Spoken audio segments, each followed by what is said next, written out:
किसी भी देश में कितने नोट प्रिंट करने हैं यह उस देश की गवर्नमेंट, सेंट्रल बैंक, देश की जीडीपी, राजकोषीय घाटा, विकास दर के हिसाब से तय किया जाता है।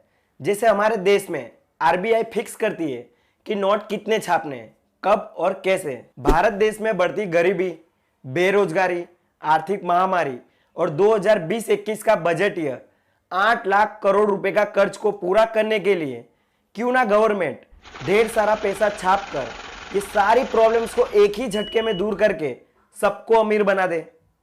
पहली बात तो यह है कि कोई भी देश अपनी मर्जी से कभी भी नोट छाप नहीं सकता।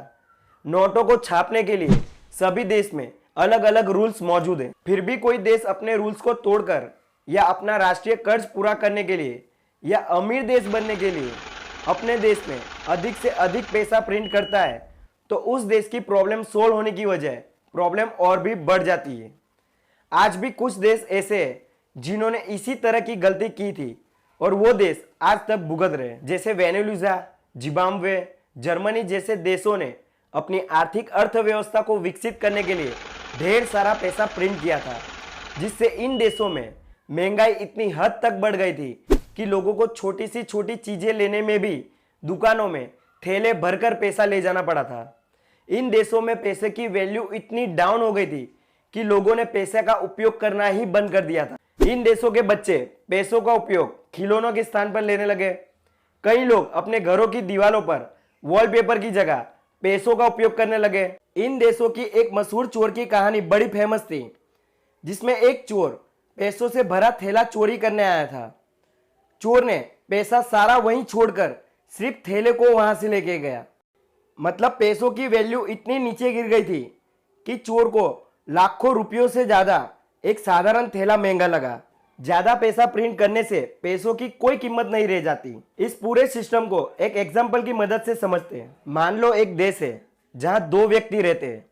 उन दोनों की इनकम 10-10 रुपया है और इस देश में 2 किलो अनाज का उत्पादन हो रहा है। 1 किलो अनाज की कीमत 10 रुपया है। यहाँ पैसे की वैल्यू उत्पादन के बराबर है, जो कि एक अच्छी बात है।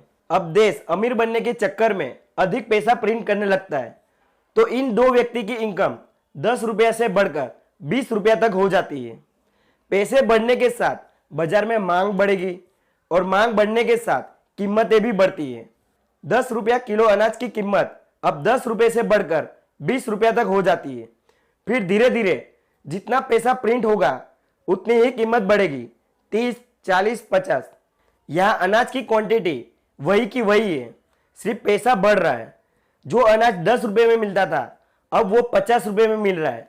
इसका मतलब यही है कि पैसे की वैल्यू नीचे गिरते जा रही है, क्योंकि 10 रुपये में भी 1 किलो अनाज मिल रहा था और अब 50 रुपये में भी 1 ही किलो अनाज मिल रहा है। अगर इसी तरह से कोई भी देश ढेर सारा नोट छापकर अमीर बनने की कोशिश करता है तो वो सिर्फ देश में पैसों की मात्रा ही बढ़ाएगा, ना कि उत्पादन और सेवा। देश में बहुत कम पैसा होना कीमतों में गिरावट लाता है, जो कि खराब है, और देश में अधिक पैसा होना कीमतों में वृद्धि लाता है, जो और भी खराब है। सोना मूल्यवान इसलिए है क्योंकि वो एक मूल्य में सीमित है। अगर सोने की उत्पादन क्षमता बढ़ा दी जाए तो सोने की वैल्यू धीरे धीरे नीचे गिरते जाएगी। वैसे ही देश की करेंसी देश के उत्पादन और सेवा से बनी होती है।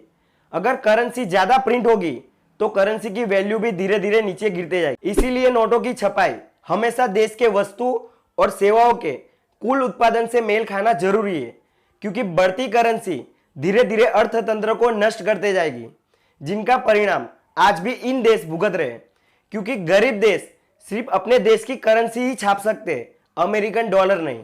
मिलते हैं अगले वीडियो में। इसी तरह के एजुकेशनल वीडियो देखने के लिए हमारी YouTube चैनल को सब्सक्राइब और लाइक जरूर करें।